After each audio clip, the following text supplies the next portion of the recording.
আসসালামু আলাইকুম নাসাইবাস শিখা। আজকে আমি আপনাদের দেখাবো কিভাবে পানি ভাপে সুন্দর তুলতুলে নরম কেক বানানো যায়। নিয়েছি দুটো ডিম, কুসুম আলাদা করে নিয়েছি, সাদা অংশ ভালো করে বিট করে নিচ্ছি। দিচ্ছি 1 কাপ পরিমাণ চিনি, দিচ্ছি কুসুম দুটো দিয়ে দিলাম, দিয়ে আবার বিট করে নেব।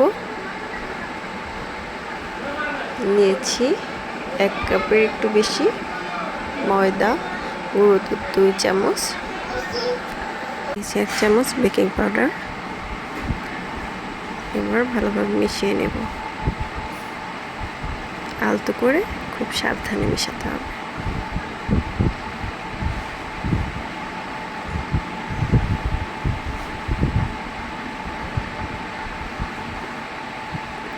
দিয়ে দিচ্ছি ফ্লেভার।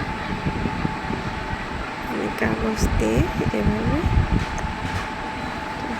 তারপর মিলিয়ে নিয়েছি ভালোভাবে সেট করে পানি ভিতরে দিয়ে তৈরি আমার পানি ভাপে কেক।